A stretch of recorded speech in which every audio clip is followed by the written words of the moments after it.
Covid के time पर कैसे शादियां टूटी हैं, क्योंकि शायद लोग बहुत ज्यादा समय एक साथ रहे। जो फ्लॉज एक दूसरे के अंदर वैसे नहीं दिखाई देते थे, बिकॉज अगर आप ऑफिस आवर्स में हैं तो आपके 12-15 घंटे बाहर निकल जाते हैं, लेकिन अब जब आप एक छत के नीचे एक घर के अंदर है तो आपको फ्लॉज और ज्यादा दिखाई दे रहे हैं। और इसी पिक्चर का दूसरा पहलू ये है कि कोविड जैसे संकट का समय लोगों ने लॉकडाउन में मजबूती से निकाल भी लिया, क्योंकि फैमिली साथ थी, एक सपोर्ट सिस्टम आपके साथ था। तो ये एक ही सिक्के के दो डिफरेंट पहलू हैं। लेकिन जिस तरह से शादियां टूट रही हैं, मतलब फॉर एग्जांपल धनश्री के लिए लोग जैसे लिख रहे हैं, अभिषेक बच्चन ऐश्वर्या बच्चन के स्टेटस को लेकर लोग कितनी बातें कर रहे हैं। कोई कहता है इन लॉज ने कर दिया, कोई कह रहा है सिस्टर इन लॉ ने ऐसा कर दिया वैसा कर दिया। और मेरे लिए एज ए जर्नलिस्ट सरप्राइजिंग क्या है ये देखना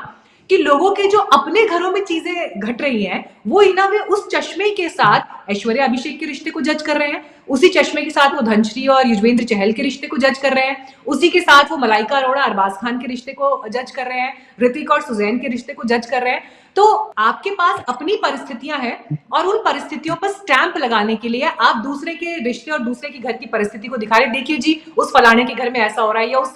मतलब अभिषेक और ऐश्वर्या के साथ अगर ऐसा होता है तो आम घरों में तो क्या। ये मीम वायरल है, इस तरह की सोशल मीडिया पोस्ट वायरल है कि अगर विश्व सुंदरी को उसके ससुराल वाले पसंद नहीं कर सकते तो फिर आम घरों की लड़कियों के लिए क्या होगा। तो ये जो सोशल मीडिया में जैसी बातें चल रही हैं, कहीं ना कहीं ये समाज की साइकी को प्रभावित तो कर रही है ना। और इस लिहाज से रिश्ते अगर ऐसे टूटेंगे, घर अगर ऐसे टूटेंगे, तो फिर आने वाले वक्त में आपका सपोर्ट सिस्टम क्या होगा,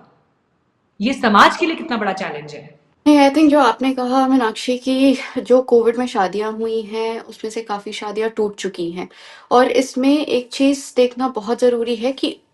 ओवर टाइम, अगर हम कोविड को भी ना देखें, ओवर टाइम द जो नंबर ऑफ शादियां हैं जो टूट रही हैं वो बढ़ता जा रहा है। और उसमें जो आपने एक कॉन्सेप्ट बताया कि साथ रहने में और फैमिली में रहने में एक सपोर्ट सिस्टम भी होता है, बट उसकी अपनी परेशानियां भी होती हैं। बट जो अर्बनाइजेशन आया है in the last few years, जिसकी वजह से न्यूक्लियर फैमिलीज और आ गई हैं, उसी माहौल में जब कोविड पड़ा तो जो न्यूक्लियर फैमिलीज थी जहाँ पे सिर्फ हस्बैंड एंड वाइफ या हस्बैंड एंड वाइफ और बच्चे रह रहे हैं, उनमें ज्यादा टेंशन, उनमें ज्यादा स्ट्रेस पाया गया इन कंपैरिजन टू कि जहाँ पे सपोर्ट सिस्टम था। राइट, तो आई थिंक कि ये अर्बनाइजेशन की बात है, ये कन्वीनियंस की बात है। जिस तरह का एडजस्टमेंट, जिस तरह का स्ट्रेंथ लोगों में पहले होता था कि हम रिश्ते को संभाल लें, रिश्ते को बचा लें, वो चीज़ अब नहीं करना चाहते हैं लोग। अब लोगों के पास ऑप्शंस हैं, अब लोगों के पास स्टिग्मा कम हो रहा है कि हमारी शादी नहीं चल रही है। जैसे आपने कहा कि सोशल मीडिया, वहाँ देखते हैं कि चलो अब स्टार्स ऐसे कर रहे हैं, हमारी कंट्री के बड़े जो रोल मॉडल्स हैं वो ऐसा कर रहे हैं, तो सही है। ये इवन जो आपने सोशल स्टिग्मा की बात की आभा जी, अभी कुछ दिन पहले की मुझे बात है, एग्जैक्टली टाइमलाइन ध्यान नहीं है, लेकिन सोशल मीडिया पर और न्यूज में बहुत फ्लैश हुआ था। जैसे किसी का डाइवोर्स हुआ, और डाइवोर्स के बाद डाइवोर्स पार्टी हो रही है, डाइवोर्स केक कट रहा है, एक सेलिब्रेशन हो रहा है, और वो पिक्चर्स मतलब सभी न्यूज प्लेटफॉर्म्स पर, अक्रॉस न्यूज प्लेटफॉर्म्स वायरल थी। और लोग उन तस्वीरों को देखते हुए, मतलब अगर आप समाज के डिफरेंट स्ट्रक्चर्स की बात कर ले, हमारे समाज में एल्डरली लोग भी हैं जिनको अपने बच्चों की शादियां करानी है, फिर वो एज ग्रुप भी है जिनकी शादियां होनी है, फिर एक एज ग्रुप वो भी है जिसको अपने भविष्य में आगे इस तरफ जाना है। तो जब वो तस्वीरें सामने आती हैं, वो तस्वीरें वायरल होती हैं, देखिए टॉक्सिसिटी किसी एक पर्टिकुलर फैमिली में, किसी एक पर्टिकुलर रिलेशनशिप में कहीं पर है, वो एक अलग मसला है। लेकिन अगर इस तरह की पिक्चरों को आइडियलाइज किया जाने लगेगा, ग्लैमराइज किया जाने लगेगा, पॉपुलर किया जाने लगेगा, जिस सोशल स्टिग्मा का जिक्र अभी डॉक्टर शांभवी भी कर रही हैं, तो कैसे समाज में जो परिवार का स्ट्रक्चर है वो एग्जिस्ट कर पाएगा। और भारत की तो इना वे ताकत ही हमेशा यहाँ के परिवार वैल्यूज और फैमिली सिस्टम को गिनाया जाता रहा है। देखिए, बिल्कुल फैमिली स्ट्रक्चर जो है न्यूक्लियर, तो आप देखिए अगर बच्चों के सेक्सुअल असॉल्ट घरों में हो रहे हैं, छोटे छोटे बच्चे सेक्सुअली अब्यूज हो रहे हैं बिकॉज माँ बाप दोनों नौकरी कर रहे हैं और आप सर्वेंट्स पे, अननोन लोगों पे बच्चे छोड़ के जा रहे हैं, तो that itself is very devastating. But ये जो एक जो ये करने लगे हैं कि डिवोर्स पार्टी दे रहे हैं, let me tell you, divorce is no longer a stigma. आप आज एक शादी छोड़ते हैं, आपकी तुरंत दूसरी शादी होती है, which I feel is good for the women, because एक जो विमेन के लिए हो जाता था कि जो एक हम पहले जमाने में एक कथन होता था कि तुम्हारी डोली जाएगी और अर्थी आएगी, तो वो खत्म हो गया। तो आई फील एक तरह से हमने महिलाओं को उन बेड़ियों से निकाल दिया कि अब आपको अगर डोमेस्टिक वायलेंस फेस कर रही हैं, या आप, क्योंकि every third women is facing some kind of violence, तो ये आप अगर वायलेंस फेस कर रही हैं, अगर आपको क्रूअल्टी फेस कर रही हैं, तो आप बाहर आ सकती हैं। आप देखिए अभी भी मीनाक्षी जी 2022 के एनसीआरबी फिगर्स है, 6,400 मैरिड गर्ल्स डाउरी के लिए घरों में जला के मारी गई हैं। तो चीजें तो है, इस वजह से इस तरह के स्ट्रॉन्ग कानून लाए गए। अब उस कानून का करप्शन की वजह से, पुलिस के मिलने से अगर मिसयूज हो रहा है और हस्बैंड्स को ये लग रहा है कि मैरिज पे अटैक है क्योंकि ये मिसयूज हो रहा है, तो उसमें then court should come in, they should make the law में चेंजेस। लेकिन सोसाइटल जो है, आई थिंक मैरिज जो है अब एक लिव इन का कॉन्सेप्ट आ गया है, और अगर हम डीवी लॉज देखें तो वहां पे लिव इन भी जो विमेन है उनको भी मेंटेनेंस देने का प्रोविजन है, लिव इन से जो बच्चे पैदा हो रहे हैं उनको प्रॉपर्टी इनहेरिट करने का प्रोविजन है। तो आई थिंक लॉज जो है इतने एडवांस किए जा रहे हैं, इसलिए किए जा रहे हैं कि शायद विमेन लिबरेटेड हो, और कोई हर्ज नहीं है अगर आप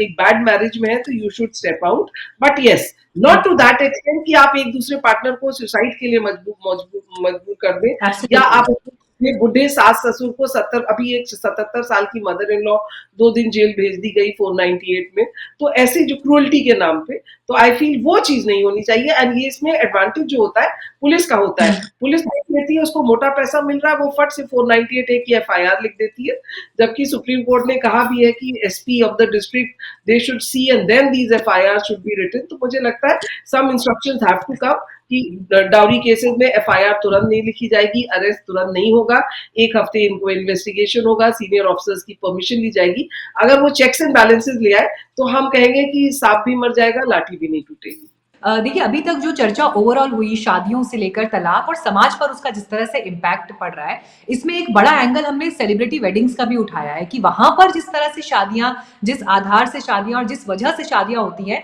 समवेयर समाज का जो बाकी तबका है वो उसको आइडियलाइज करता है, उनको फॉलो करता है, और आज उसका एक इम्पैक्ट हमें सोसाइटी में भी दिखाई दे रहा है। आप तो पुरुषों के अधिकारों के लिए भी काम करती हैं, और मैंने देखा जब अतुल सुभाष का केस आया, उसको आपने जिस तरह से परसू किया, और मार्च भी निकला, दिल्ली की सड़कों पर लोग आए, बहुत से लोगों ने अपनी पीड़ा जो इससे प्रभावित है उन्होंने इस तस्वीर को, इस पीड़ा को सामने भी रखा। अब लेकिन देखिए सवाल ये है कि ये एक सार्थक बहस तो हो सकती है, लेकिन इनकार इस बात से भी नहीं किया जा सकता कि महिलाओं के ऊपर अत्याचार नहीं हो रहा। मैं तो इनफैक्ट ये कहती हूँ कि शायद वो महिलाएं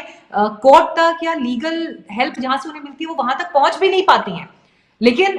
जिस तरह से अब चाहे इन लोगों को इन पर टिप्पणियां की जा रही हैं, या समाज जिस नजर से अब हर शादी को देख रहा है, अगर वहां पर क्लास डिफरेंस है, जॉब्स का डिफरेंस है, पैसे,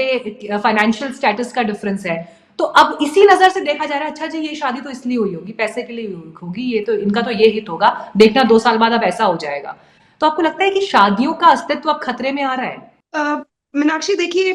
इसमें तो कोई दो राय नहीं है कि I think as a society as a whole हम लोग सेलिब्रिटीज को आइडलाइज करते हैं, वो चाहे बॉलीवुड हो, चाहे आजकल इन्फ्लुएंसर्स हो सोशल मीडिया पे, जो वो कर रहे हैं वो आमतौर पे समाज करता दिखता है। लेकिन उसमें ऐसा कुछ गलत नहीं है कि हम लोग उनको आइडलाइज कर रहे हैं। सेलिब्रेशंस हैं, उसको अगर हम लोग अपनी सेलिब्रेशंस में भी उसी को इन्वॉल्व करना चाहे या वैसे ही करना चाहे, उसमें कोई दिक्कत नहीं है। बट यहाँ पे चाहे सेलिब्रिटी कपल्स हों चाहे आमतौर पे कपल्स हों, ये हमारे दिमाग में मुझे लगता है गलत फहमी है कि सेलिब्रिटीज में ही इस तरह की चीजें हो रही हैं। जो ग्राउंड पे चीजें हो रही हैं हमारे समाज में वो तो और भी ज्यादा भयावह है। मतलब हमारे समाज में टीयर 2 टीयर 3 टाउन्स विलेजेस में आज के टाइम पे जो है हस्बैंड वाइफ का मर्डर कर रहा है, वाइफ हस्बैंड का मर्डर कर रही है। इस तरीके का तनाव जो है मैरिजेस में आ चुका है। सुसाइड्स हो रहे हैं, दोनों साइड से हो रहे हैं। कहीं कहीं पे तो ऐसे भी इतने ज्यादा परेशान करने वाले अब केसेस आए हैं। अतुल सुभाष के केस के बाद खासकर एक मैं वीडियो देख रही थी जिसमें एक बाप ने अपने दोनों बच्चों को भी मार दिया और खुद भी मर गया क्योंकि उसकी वाइफ ने उसको इतना ज्यादा हैरेस किया था। तो idealization is not the problem. I think the problem is कि मैरिजेस जो है वो इतनी ज्यादा कंस्ट्रेंड हो गई हैं, इतना ज्यादा स्ट्रेस हो गया है। आउटर जो एक रोजी पिक्चर देखते हैं हम सोशल मीडिया पे कहीं पे, जहाँ पे एमुलेट करने की कोशिश करते हैं हम, सबको क्विक मनी चाहिए, सबको क्विक प्लेजर चाहिए, सबको क्विक फेम चाहिए। तो वो जो एक रूट था मैरिज का या फिर रिलेशनशिप्स का, which is trust, which is patience, which is understanding, which is standing with each other in the tough times, I think वो कहीं ना कहीं मेरे ख्याल से खत्म होता जा रहा है। लोग बहुत ही ज्यादा ग्रेटिफिकेशन ओरिएंटेड हो गए हैं रादर देन रिलेशनशिप।